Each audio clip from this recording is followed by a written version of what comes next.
Welcome to my channel. I am John Kai Wallace, and this is going to be about the I Ching, the Oracle of the Cosmic Way, Hexagram 10.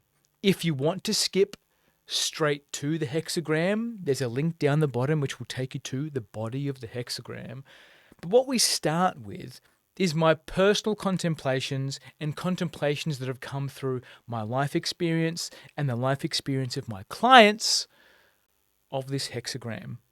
Now, if you found yourself here, you might be contemplating either the I Ching or some other deeper questions about life. You may enjoy other systems like astrology or human design or gene keys or Myers-Briggs, and you're still left a little bit wanting. Maybe you're looking for some clarity after some confusion. Maybe you've just had a breakup. Maybe you're about to change jobs or something else has come up into your life where you feel like you just haven't got enough information to make a solid decision.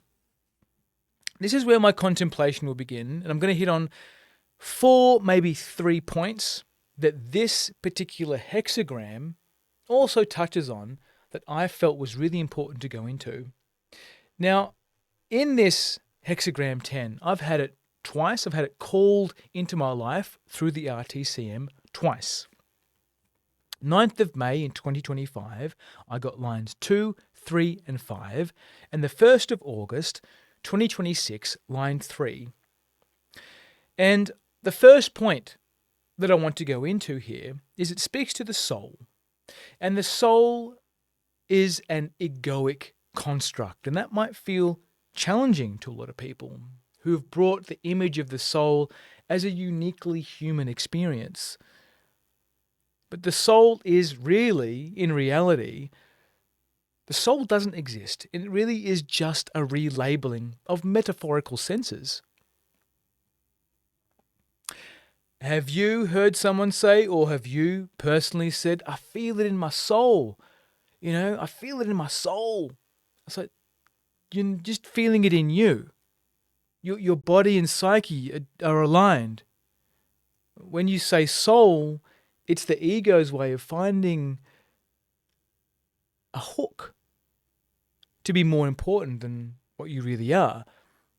You see, in this view of the I Ching, we're not special, we are unique. We are unique in the field of consciousness. And when we adopt the soul, it's a human-centered view of the universe. Like, I have a soul that's going to live on in eternity, and heaven is going to be better than where we are right now. I don't think so. So this is the ego taking over. The ego wants to make you feel special, that we have a more important thing to do after life. And sure, death can be a transition into something more just different, form and non-form. What I want to leave you with on this point about the soul being an egoic construct is that the soul is something that you feel in your body. The soul as a label is a mislabeling of common senses in the body, of the metaphorical senses of the body. The next point, segueing into more of the ego, is the body holds ego. Ego is not your friend. It was the original narcissist. And I used to think the ego was important. If you look at the school of psychotherapy, I'm a trained and experienced body psychotherapist, the ego is required. And the ego, through a sleight of its own hand, convinces you that it's required. And the ego is in the mind. And you'll hear many new age or new cage that they separate the mind and body and spirit into 3 individual things. The ego will attempt to hide and conceal itself. The ego is an adaptation of survival. It's in the body. There's another school that I teach that I take my clients through called the 5 personality patterns. And the personality patterns are what you used to survive your childhood. And then that becomes your character or your personality, and then you believe that's who you are for the rest of your life. So the first adaptation and requirement for ego in quotations, is to survive your childhood. And the collective ego feeds into that and helps you support institutions and people and things that are out of alignment, that are part of the demonic sphere of influence. If you're someone who runs charts on the people that you're interested in, this is how the ego gets in there. Like run their Enneagram, their human design, gene keys, their Myers-Briggs, astrology. The ego will use those maps to keep you interacted with them. The ego will prioritize, not many people are going to like this, the ego will prioritize putting you in relationships that are exhausting. It doesn't matter how secure someone looks on paper. The underlying tectonics of attraction will keep you orienting you to someone that will keep the ego in a job. So you can try and do all the non-violent communication techniques. Try and be more secure. Try and be more masculine or feminine, or less masculine or less feminine. The ego is in there trying to make itself be important by performing relationship. The third point here is guilt as a backdoor hack into changing your behavior. Now, do you feel guilty for disappointing people or letting them down? Clients that come to me that can feel that they're attached to someone that is out of alignment for them will feel guilty for saying, no, I don't want to be in a relationship with you anymore. They'll make all kinds of justifications to stay in the relationship. Oh, she's a little bit anxious. Oh, he's a little bit avoidant. If I love myself enough, I can love them sometimes. And sometimes it's just guilt keeping you in that lock, because guilt is part of the ego, and the ego wants you to be in an exhausting relationship. It wants you to be in there. Why? Because that's the fuel, the exhaustion, the chi that is wasted in an exhausting relationship is fuel for the ego to exist. And the ego will gladly step over the body of its dead host to get what it wants, right? That's also in this Hexagram 10. So what I want to leave you with on this point is, are you in denial of guilt? Do you know the difference between remorse and guilt? And in my last 1 minute here, I was going to go into point 4 about small accidents, because I hurt myself on occasion, and that brings me into presence. But what I'm going to really talk about, what I really want to go into, what I really want to leave you at the end of this I Ching is, when you create a relationship with this version of the I Ching, it is a relationship where you need to refer to it. You need to understand it. You need to have conversations with it and the sage. And that takes patience. It takes time. And when an individual is rushing for answers or rushing for solutions, there's plenty of hacks out there, like mind tricks, to try and get you to a place. But this book is a relationship.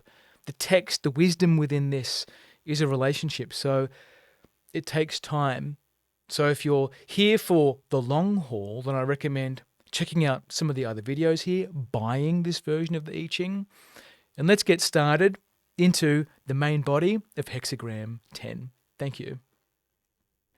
Hexagram 10, conducting oneself. The judgment. If the person treads upon the tail of the tiger, it bites him. Here, the sage describes how certain hidden helpers a person is born with cooperate to enable him to conduct himself in harmony with the cosmic whole. These helpers are concealed senses, for which the tiger is a metaphor. They are not the commonly known 5 senses, but are, for example, a person's sense of appropriateness, the sense of loyalty to his inner truth, the sense of fairness, and the sense of wholeness. These senses are referred to throughout this book as the metaphorical senses.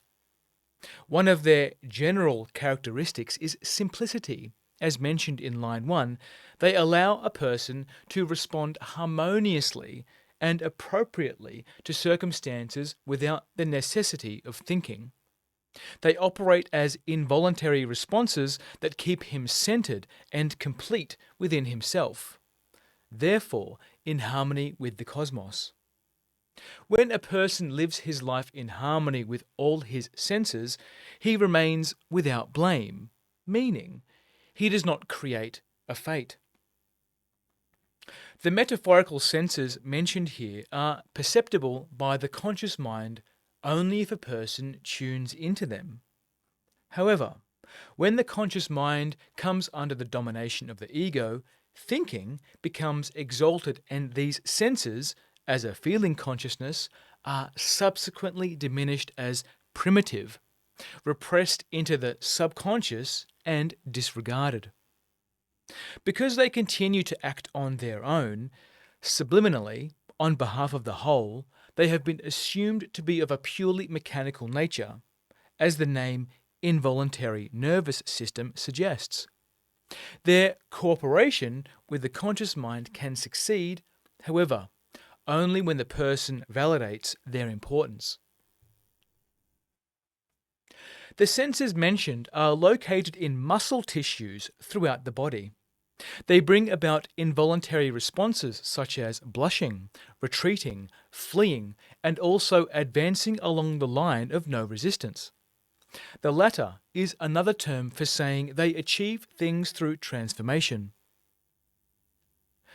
One of the functions of a person's metaphorical senses is to protect him from harm coming from outside that threatens his completeness. In short, they enable him to do the right thing in relation to the circumstance of the moment.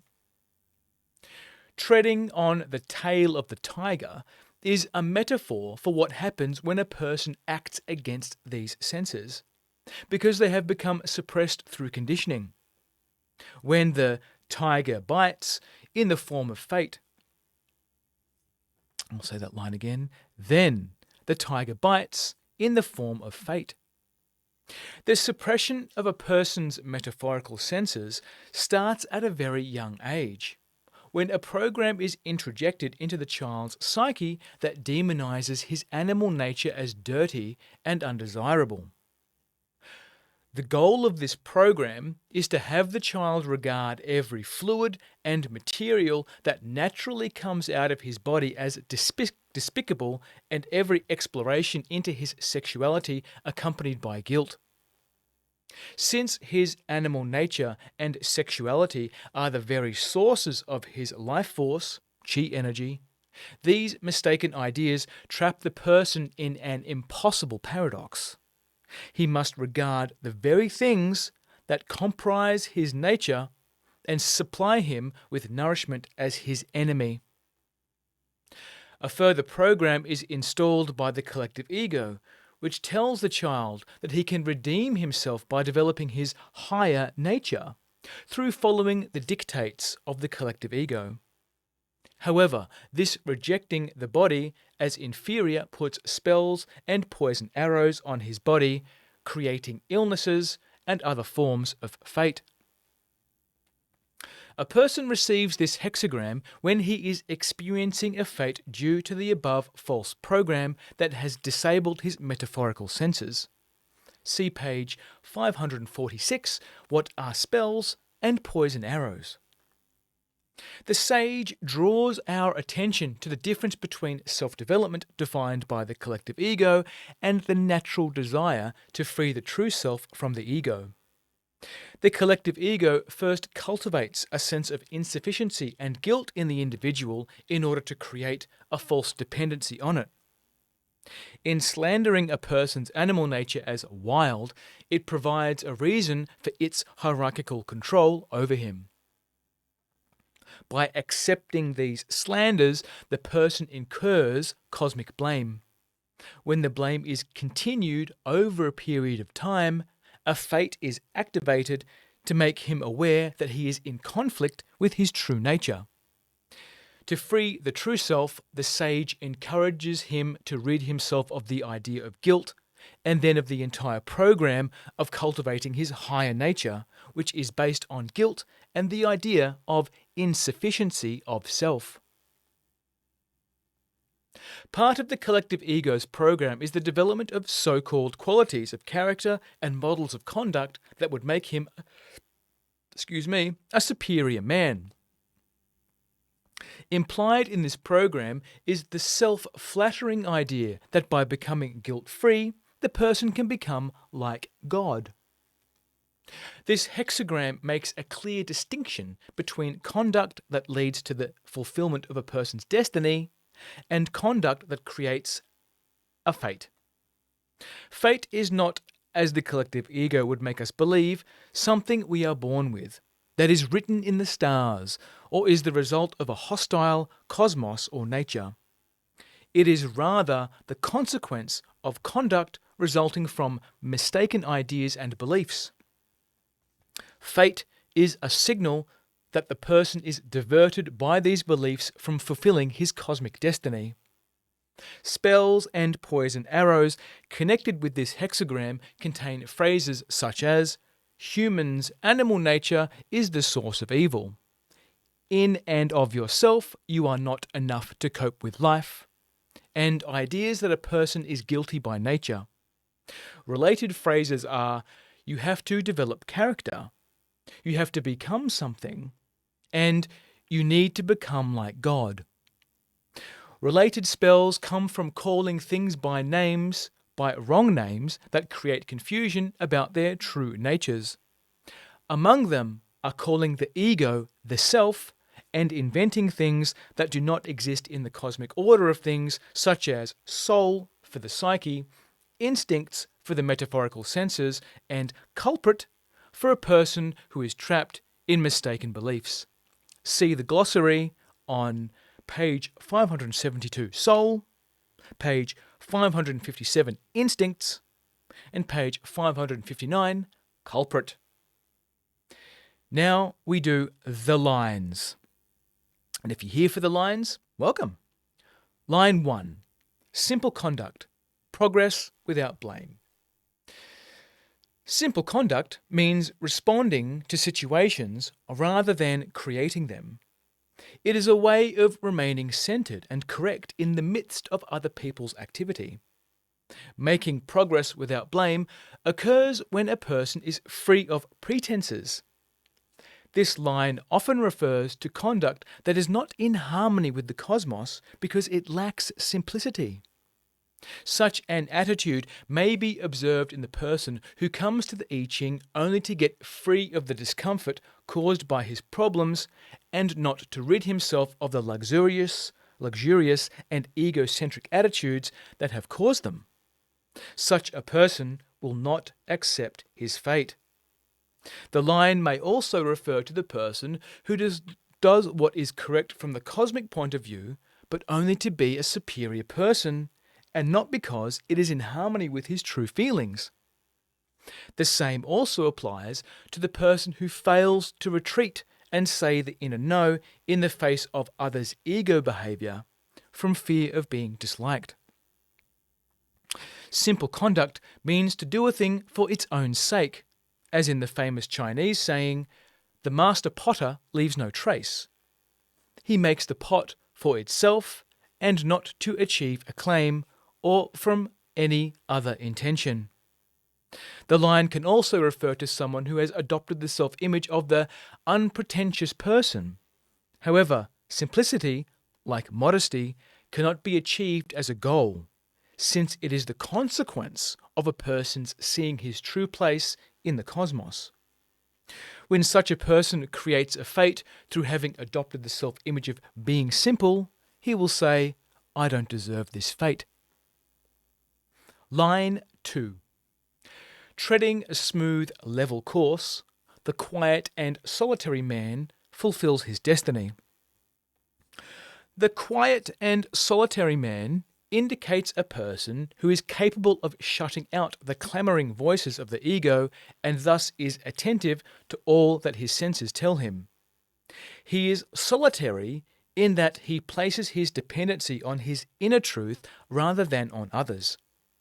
Having no need to put himself forward egotistically, he is able to go on his way alone and retreat in the presence of others' ego behaviour. I'm going to say that line again.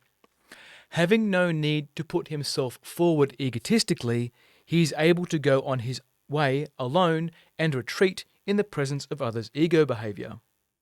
He does not judge or condemn them, but withdraws to maintain his integrity. Treading a smooth, level course refers to his being centered, therefore not having to go through the ups and downs of fate. The path that such a person follows is primarily one of responses rather than ego-led reactions. Say that line again.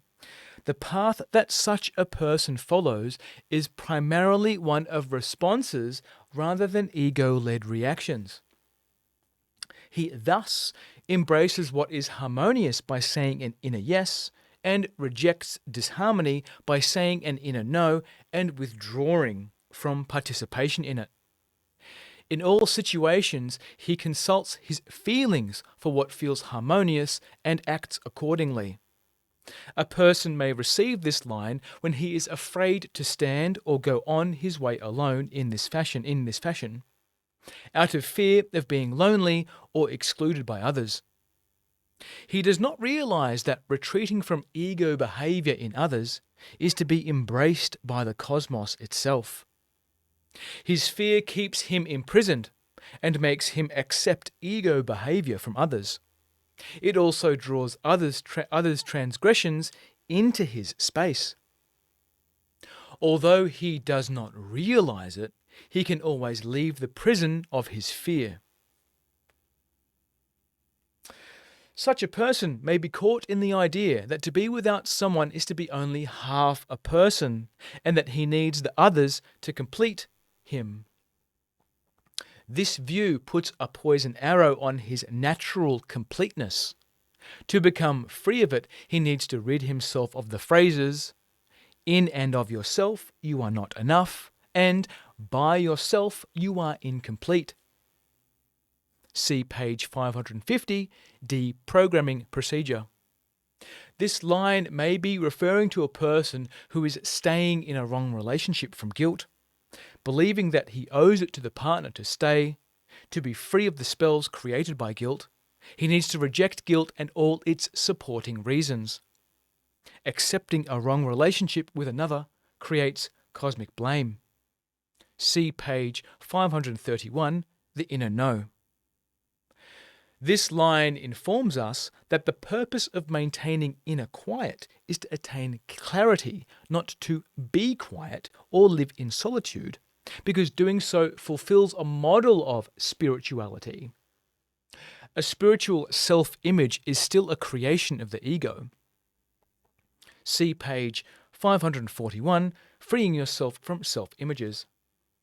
This line also exposes the mistaken idea promoted by the collective ego that spiritual growth needs to take place in solitude.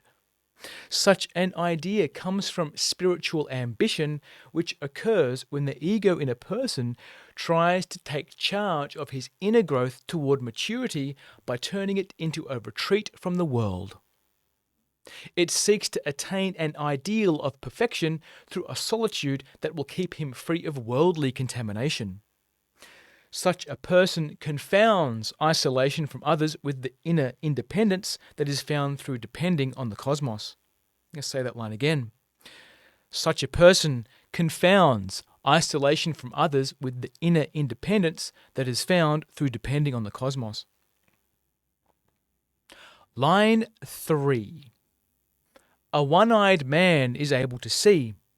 A lame man is able to tread. He treads on the tail of the tiger. The tiger bites the man. Misfortune. The one-eyed and lame man is a metaphor for a person whose senses have been partially disabled due to a poison arrow. The line states that although he is somewhat able to see and conduct his life, he is not in harmony with the cosmos. As a consequence, he continually creates fates for himself. The poison arrow, which was put upon him at a very early age by one or more of his elders, has at its base the idea that humans' animal nature is the source of evil and that therefore he is born guilty. The person who has this belief is unable to see, is one-eyed, that every aspect of nature, including his animal nature, is an expression of the cosmic consciousness and is endowed with dignity. See page 550, Deprogramming Procedure. I'm going to read that line again. The person who has this belief is unable to see, is one-eyed, that every aspect of nature, including his animal nature, is an expression of the cosmic consciousness and is endowed with dignity. The one-eyed man can also refer to a person who, in judging another, is judging his nature as faulty. The sage informs us that a person's nature is not evil, but that evil comes from his acting upon mistaken beliefs that put humans at the center of the universe. See page 564, Glossary, Good and Evil. Lots of glossary references here. It may also be that he is judging the person on the basis of appearances rather than on the inner truth of the situation which he cannot see. Another meaning of one-eyed. It is possible that the person's behavior is caused by projections, spells, or poison arrows which may have been put on him by the seemingly innocent parties to the situation. By looking to the wrong person and blaming him, he has separated from the cosmic unity and may have created a fate for himself. To correct himself, he needs to say the inner no to the idea that evil lies in a person's or thing's nature. He can then ask for help to have his fate extinguished. A person may receive this line when he has attached himself to his past mistakes, curbing his ability to go on with his life. This happens when he allows his natural feeling of regret to be transferred, as the collective ego teaches him to do, into a permanent stain of guilt, an emotion that gives the collective ego control over him. Such self-incrimination puts a spell on him. This line can also refer to a person who carelessly treads on aspects of nature through regarding them as inert, mechanical, chemical, or alchemical. Because he thinks he can do with them what he likes, he creates a fate and thus is bitten. A person may also receive this line when he has carelessly ignored the cosmic law by adopting a high and mighty attitude. He arrogantly upholds conduct that is human-centered, believing that because he is a human being, he has rights over animals, other people, and even life itself. When fate has bitten as a consequence, he thinks he is innocent and blames it on a hostile universe. His attitude is the source of his fate. To end it, he needs to return to humility by taking his proper place in the cosmos as an equal to all of its other aspects. The tiger bites the man in all these cases is a metaphor for the fate that bites a person as a result of his disregard of his metaphorical senses. It is these very senses that bite him, to wake him up to the fact that due to their disablement, his reactions to danger, which are coming from the ego, are making him vulnerable to attacks from without. These attacks come from both the collective ego and the egos in others in the form of mistaken ideas that would further harm him if he follows them.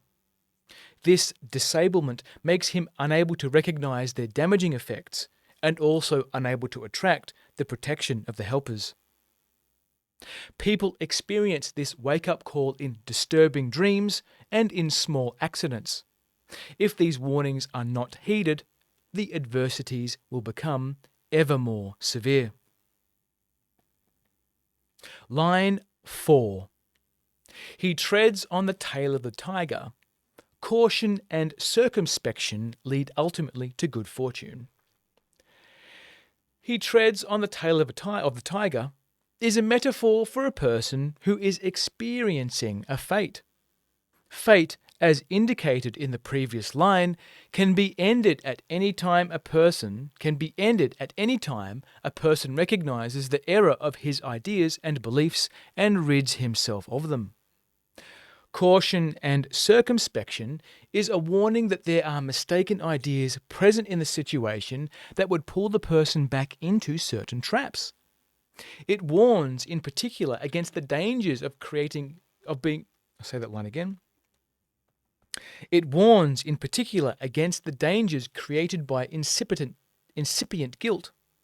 Guilt is that ego emotion cultivated in a person to lock him securely within the collective ego's values. I'll say that again. Guilt is that ego emotion cultivated in a person to lock him securely within the collective ego's values.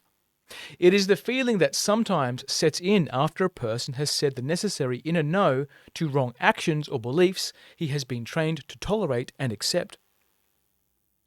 It makes him doubt the correctness of his authorizing him of say that line again. It makes him doubt the correctness of his authorizing himself to say no to the ego. To have feelings of guilt is also the result of training that causes the individual to transfer his natural feelings of regret for having made a mistake into the stain of permanent guilt. This transfer succeeds in reinstalling the spell that keeps him within the confines of the collective ego. On this account, guilt in any form needs to be recognized as the first thing that needs to be said no to. It is the element that undoes the effect of previously said inner no's and supplies the rationales that reinstall all the old ego programs. I need to make a note here. Excuse me while I do that. Guilt. I'll riff on that in my contemplations. Caution and circumspection are those metaphorical senses that lead a person to the kind of detachment that separates him from the ego by making him an observer of his emotions, freeing him from being trapped in them. Detachment is a neutral attitude that is free of being in any gear, such as reverse, the impulse to deny, avoid, or flee, or first gear, an impulse to move forward before one knows where one is going, or in drive, an aggressive or defensive movement.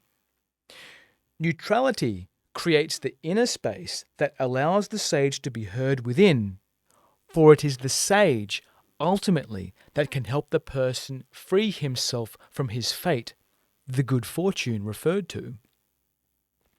Caution and circumspection also warn a person against the danger of blaming his fate on something outside himself, such as chance circumstances, God, or the cosmos. It also warns him against attempting to make bargains with the entity he blames, as by making pacts with God, or reparations to the cosmos as by doing good deeds, or by making efforts to change his circumstances, thinking his fate is merely a mechanical incident. While fate can be ended through relating to it correctly, it cannot be ended through bargaining or by efforts to change it. This line can also refer to a person whose fate has been caused by going against his natural inhibitions from a false sense of duty. His natural inhibitions are metaphorical senses whose function is to protect him from doing things that cause a loss of self-esteem and dignity. Going against them leads to inner conflict, which is felt as embarrassment and self-betrayal. The person can avoid self-betrayal if he is cautious and retreats when confronted with situations that arouse hesitation about entering them. Circumspection in this regard refers to taking seriously the warnings offered by his feelings. It also refers to finding a tactful way of handling situations in which others assert that it is his duty to do things that are against his nature. Caution and circumspection also refer to not accepting something as true simply because someone has said it so.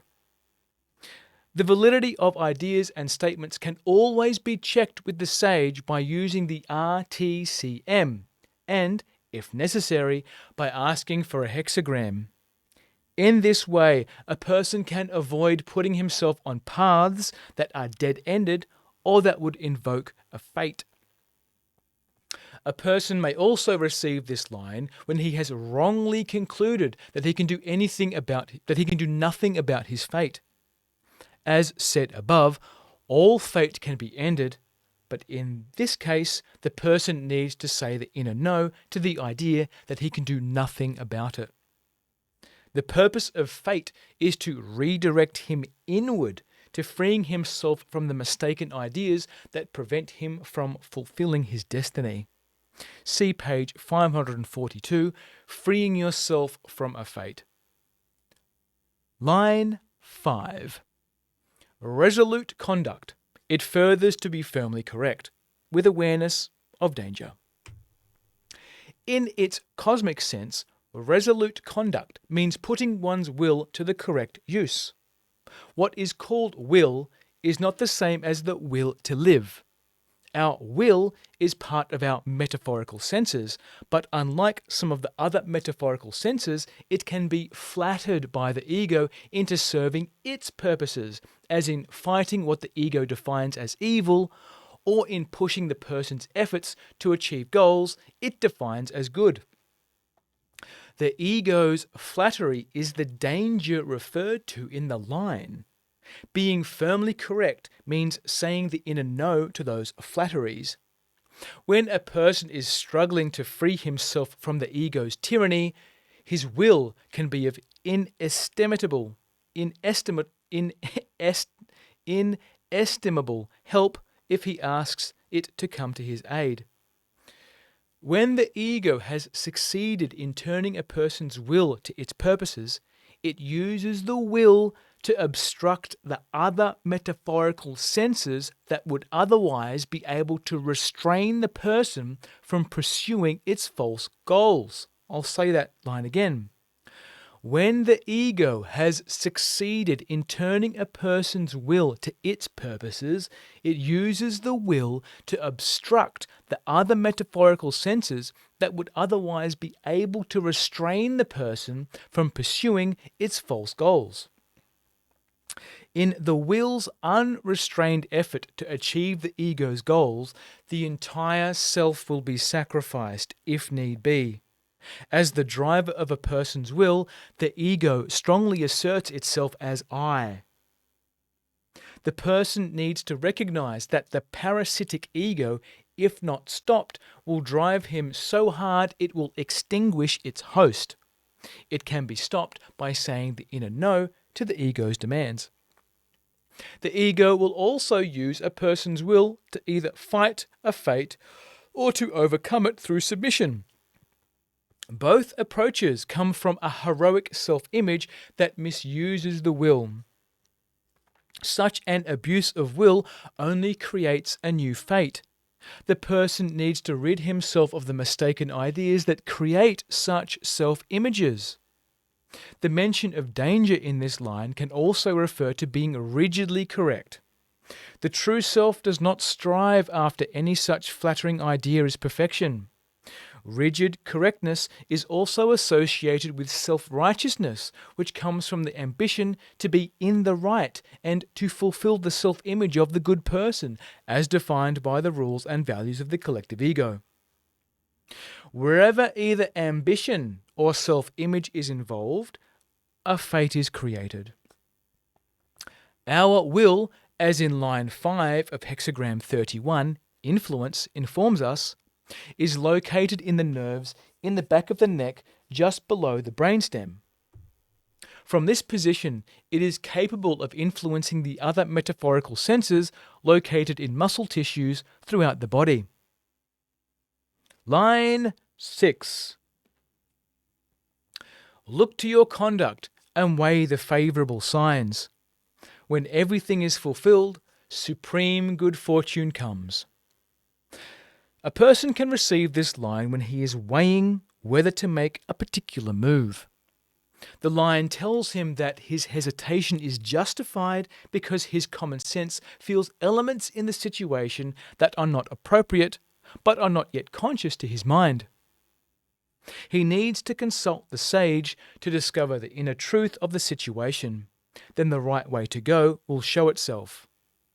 This line can also indicate a person who is not going on with his life because he is waiting for something favourable to happen. As Hexagram 35, Progressing, makes us aware, life is a process of going on.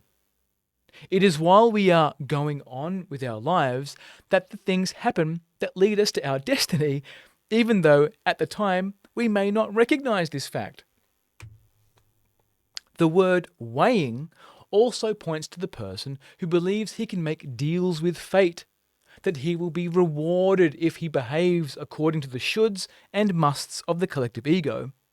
The person who has thus lived his life by the book has ended in finding only disappointment.